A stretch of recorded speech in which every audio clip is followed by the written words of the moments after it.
Oke, bismillahirrahmanirrahim. Assalamualaikum warahmatullahi wabarakatuh. Yang terhormat, dosen pengampu mata kuliah komunikasi antar budaya, Ibu Sarina Nurita LCMSI. Kami dari kelompok 8 akan membawakan materi terkait memiliki kemampuan komunikasi antar budaya yang efektif. Boleh tolong di next.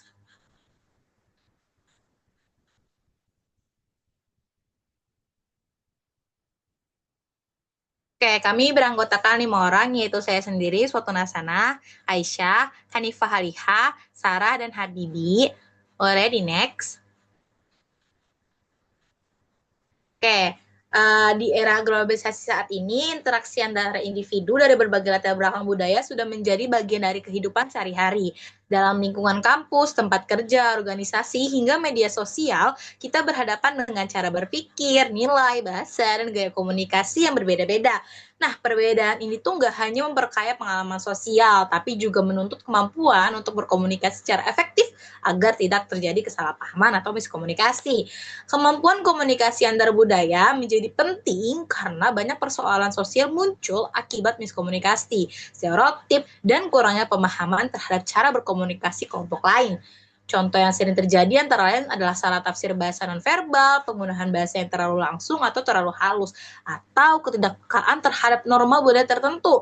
Dalam dunia profesional, kemampuan untuk menyesuaikan komunikasi lintas budaya bahkan menjadi keterampilan penting yang menentukan keberhasilan kerjasama, negosiasi, dan hubungan internasional. Karena itulah, memahami bagaimana cara berkomunikasi secara efektif antar budaya merupakan kompetensi yang harus dimiliki oleh mahasiswa agar dapat menjadi individu yang lebih adaptif, inklusif, dan siap menghadapi lingkungan global yang semakin beragam. Boleh di next?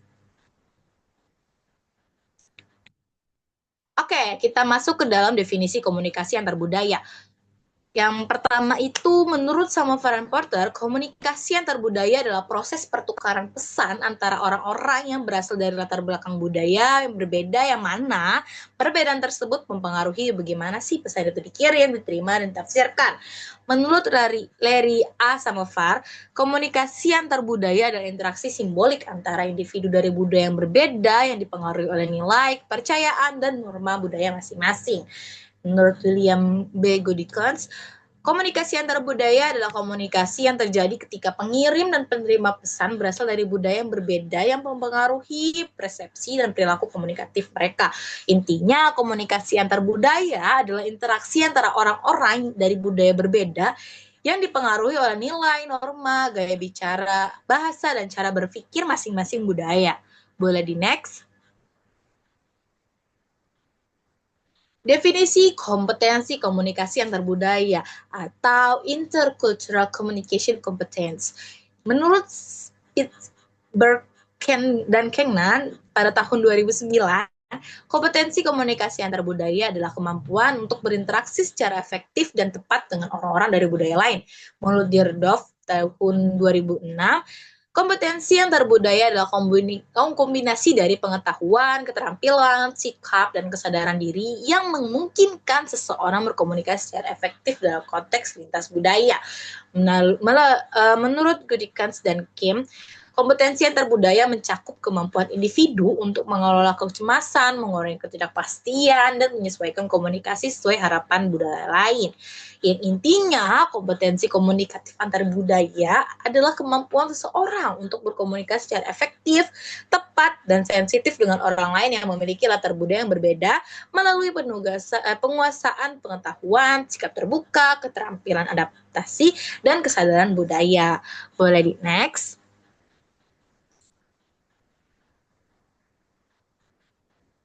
Berikutnya ada unsur-unsur komunikasi antar budaya yang efektif yang akan dibawakan oleh Aisyah. Kepadanya dipersilakan.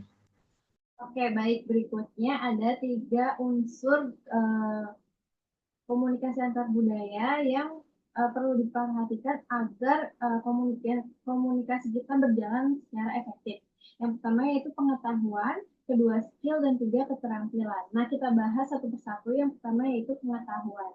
Nah, jadi pengetahuan ini mencakup pemahaman kita tentang budaya lain, kemudian proses komunikasi, serta kesadaran diri kita terhadap budaya kita sendiri atau metakognitif. Nah, ada beberapa dalam aspek pengetahuan ini ada ada beberapa hal yang perlu dikuasai. Yang pertama yaitu ada pengetahuan budaya yang mencakup fakta, nilai, norma, dan juga kebiasaan spesifik dari budaya tertentu. Kemudian yang kedua yaitu pengetahuan secara umum, yang mana pemahaman kita tentang konsep-konsep universal dalam komunikasi antar budaya. Seperti contohnya perbedaan peran komunikasi verbal dan nonverbal, kemudian stereotip, dan juga etnosentrisme. Yang terakhir yaitu kesadaran diri budaya, uh, yaitu memahami bagaimana budaya kita sendiri membentuk pandangan kita, perilaku kita, dan cara kita berkomunikasi. Kemudian yang kedua yaitu sikap. Nah, sikap ini adalah kesiapan mental dan juga motivasi emosional untuk terlibat dalam interaksi antar budaya dengan rasa hormat dan juga keterbukaan. Nah, ada beberapa hal yang penting untuk disoroti. Yang pertama yaitu rasa hormat, yaitu cara menghargai keberadaan dan juga nilai-nilai budaya lain, meskipun budaya tersebut berbeda dengan yang kita yakini. Kemudian yaitu keterbukaan, yaitu kesiapan untuk mempertimbangkan pandangan, nilai, atau perilaku yang berbeda tanpa menghakimi. Kemudian yang ketiga, yaitu empati, kemampuan untuk mencoba melihat situasi dari perspektif budaya orang lain. Kemudian yang terakhir yaitu toleransi terhadap ambiguitas. Jadi hal ini merupakan kenyamanan dalam menghadapi situasi yang tidak pasti atau kurang jelas. Nah, hal ini sering terjadi biasanya dalam komunikasi antar budaya. Kemudian yaitu unsur yang terakhir yaitu keterampilan. Nah, jadi di keterampilan ini mencakup kemampuan perilaku yang dapat diobservasi untuk berinteraksi secara efektif dan tepat dalam situasi antar budaya. Kemudian ada beberapa hal penting dalam aspek keterampilan. Yang pertama yaitu mendengarkan secara aktif, yang mana kita memberikan perhatian penuh termasuk termasuk pada isyarat nonverbal dan juga konteks. Yang kedua yaitu fleksibilitas perilaku, yang merupakan kemampuan untuk menyesuaikan perilaku komunikasi baik verbal maupun nonverbal agar sesuai dengan norma dan harapan budaya lain. Kemudian yang ketiga yaitu manajemen interaksi, yaitu kemampuan untuk memulai, mempertahankan, dan mengakhiri percakapan dengan lancar, tepat, serta menangani misunderstanding. Kemudian yang terakhir, penyampaian pesan yang jelas, supaya menghindari jargon, akronim, atau metafora yang terlalu terikat budaya, seperti yang disarankan oleh beberapa prinsip komunikasi efektif. Nah, jadi ketiga unsur ini itu saling berkaitan dan agar komunikasi bisa berjalan dengan efektif, maka harus dikombinasikan ketiga unsur tersebut. Berikutnya, Oke, berikutnya ada terkait hambatan dalam komunikasi antar budaya yang akan dibawakan oleh Sarah. Kepada ya, dipersilakan. Oke, yang selanjutnya yaitu hambatan dalam komunikasi antar budaya. Yang pertama yaitu stereotip dan prasangka. Nah, stereotip ini adalah generalisasi atau pelabelan terhadap suatu kelompok budaya. Nah, prasangka itu sikap atau penilaian negatif yang muncul sebelum benar-benar mengenal individu dari budaya tersebut. Nah, salah satu contohnya yaitu kita kan tahu kalau bangsa Arab itu adalah orang yang tegas dan galak gitu kan. Nah, itu karena cara bicara mereka tegas. Kemudian kita yang menganggapnya galak, jadi kita nggak mau gitu berbicara kagok kaku. Nah, tapi ketika kita mengenal secara individu, mungkin setelah mengobrol gitu, jadi kita tahu bahwasanya mereka itu ternyata bisa bercanda juga gitu. Nah, yang kedua yaitu etnosentrisme. Pengertiannya yaitu sikap yang menilai budaya orang lain dengan standar budaya sendiri dan merasa cara sendiri paling benar. Contohnya yaitu misalnya ada mahasiswa dari kota besar yang meremehkan gaya komunikasi dari mahasiswa yang dari daerah terpencil gitu, dari daerah bukan kota. Nah, kemudian mahasiswa yang di kota besar itu menganggap cara komunikasi dari mahasiswa daerah itu kurang profesional. Padahal cuman hanya beda budaya aja. Yang ketiga yaitu perbedaan bahasa. Nah, hambatan ini muncul saat dua belah pihak yang berkomunikasi menggunakan bahasa yang berbeda atau makna yang berbeda dan intonasi yang berbeda sehingga terjadi salah tafsir. Contohnya, misalnya kita bertemu dengan orang yang wataknya keras seperti orang Batak atau orang Madura yang kayak nah, intonasi bicaranya tuh galak gitu. Nah, kita salah tafsir mengira mereka marahin kita, tapi ternyata emang budayanya yang seperti itu. Kemudian yang keempat yaitu perbedaan nilai dan norma.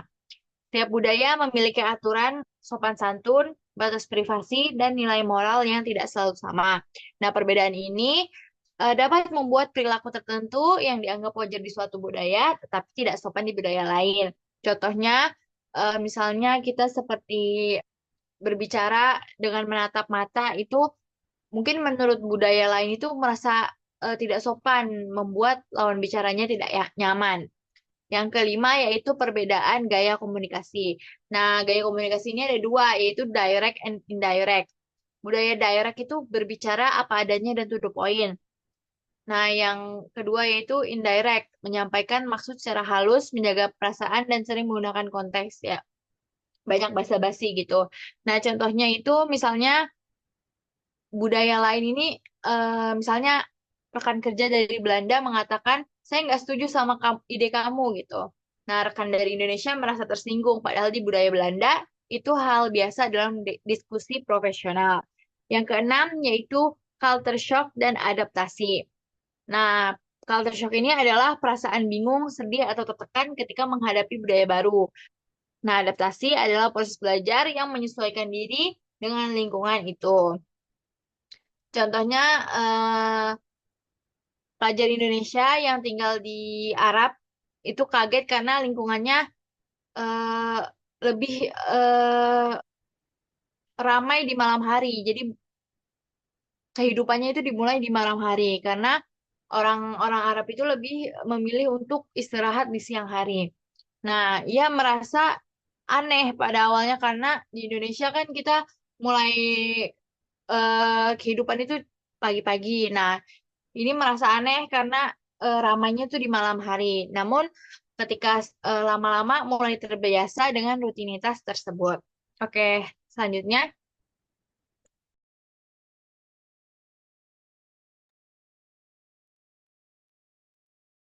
Oke, berikutnya ada strategi dan cara meningkatkan komunikasi antar budaya yang akan dibawakan oleh Hani. Oke, terima kasih Yosua. Selanjutnya itu ada strategi dan cara meningkatkan komunikasi antar budaya.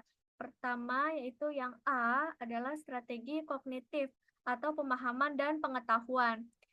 Itu dibagi tiga. Yang pertama itu ada kesadaran diri budaya, yang mana kita harus memahami asumsi, bias, dan norma budaya diri sendiri atau etnosentrisme. Yang kedua itu pengetahuan budaya konkret, yang mana kita harus mempelajari nilai-nilai inti budaya mitra, misalnya kolektivisme versus individualisme atau power distance.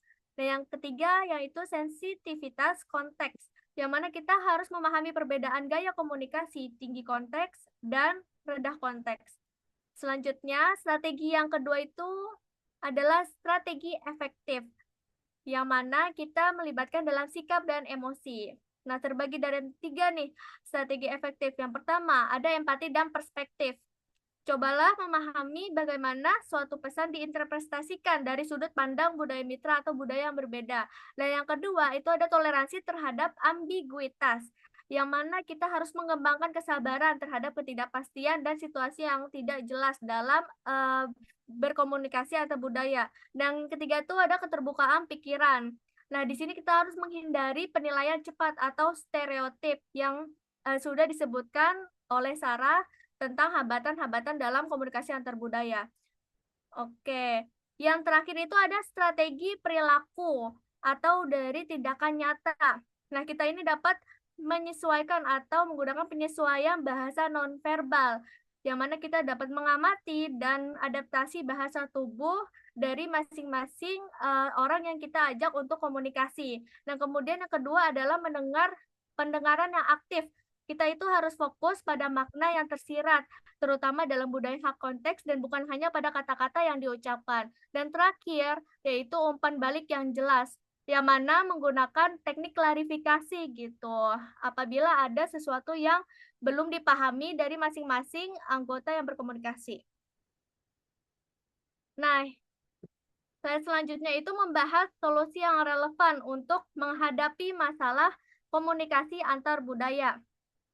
Yang pertama itu adalah meningkatkan kesadaran dan empati. Kita bisa melakukan 3 step. Yang pertama itu mengikuti pelatihan budaya. Yang kedua itu mengembangkan empati dengan mencoba melihat dari sudut pandang orang lain. Dan yang ketiga itu mengenali bias sendiri.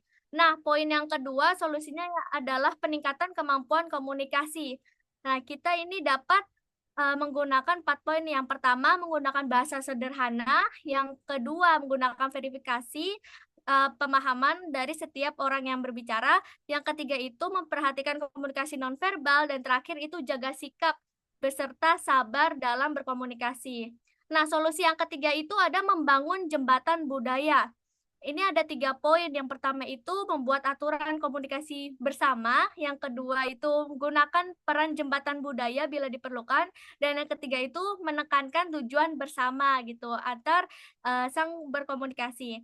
Yang terakhir ini solusinya adalah penggunaan teknologi dan alat bantu. Nah, kita ini dapat menggunakan penerjemah profesional nih untuk konteks penting apabila benar-benar dari budaya yang berbeda atau dari negara yang berbeda. Nah, kemudian itu menggunakan media visual untuk memperjelas pesan gitu, baik dengan foto atau video yang bisa kita paparkan untuk lawan bicara kita. Oke, cukup. Saya kembalikan ke Uswah. Oke, boleh di next. Berikutnya ada peran mahasiswa dalam komunikasi antar budaya yang akan disampaikan oleh Habibi. Baik, terima kasih Yuswa. Selanjutnya itu ada peran mahasiswa dalam komunikasi antar budaya. Mahasiswa berfungsi sebagai penggerak perubahan yang memiliki posisi penting dalam menciptakan komunikasi lintas budaya yang harmonis, terbuka, dan bermanfaat di tengah masyarakat yang beragam. Suasana di area kampus yang beraneka ragam dari segala sisinya seperti kepercayaan, bahasa, dan asal sosial menjadi tempat nyata untuk menerapkan praktik komunikasi antar budaya. Boleh di next.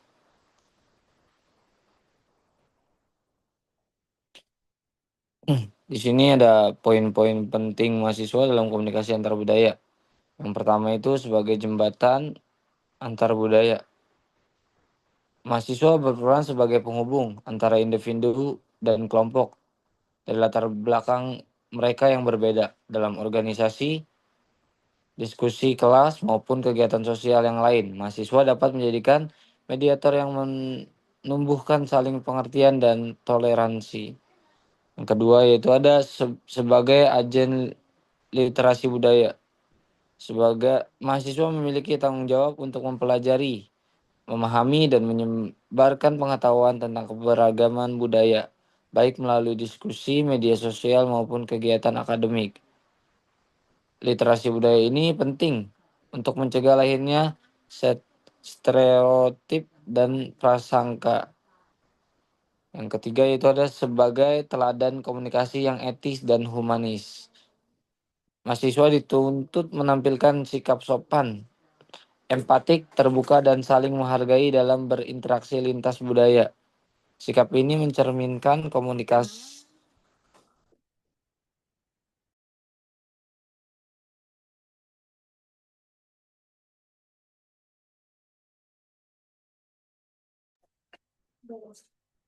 menghargai dalam berinteraksi lintas budaya. Sikap ini mencerminkan komunikasi yang tidak hanya efektif secara pesan tetapi juga bermartabat secara nilai.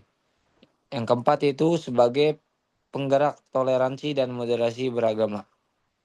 Dalam konteks beragaman Indonesia, mahasiswa berperan aktif dalam menyuarakan nilai moderasi, anti kekerasan, berbasis identitas melalui dialog antar iman dan kegiatan lintas komunitas.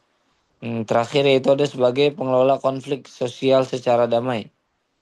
Perbedaan budaya sering memicu salah paham. Mahasiswa dapat mengambil peran sebagai problem solver, yaitu membantu menyelesaikan konflik secara dialogis, rasional, dan berkeadilan. Boleh di next. Nah, di sini ada kesimpulan. Komunikasi lintas budaya adalah proses interaksi yang melibatkan perbedaan dalam latar belakang budaya, nilai bahasa, dan cara berpikir untuk memastikan bahwa komunikasi lintas budaya berlangsung dengan efektif dan harmonis. Diperlukan pemahaman tentang budaya, sikap saling menghormati, serta kemampuan komunikasi yang fleksibel. Mahasiswa memegang peran penting sebagai penggerak utama dalam menciptakan komunikasi antar budaya yang inklusif dan bermartabat. Dengan menjalankan fungsi tersebut, budaya yaitu menjadi pendorong konflik. Pengelola konflik mahasiswa dapat memberikan kontribusi yang signifikan dalam menciptakan kehidupan sosial yang harmonis, adil, beradab di tengah-tengah keragaman.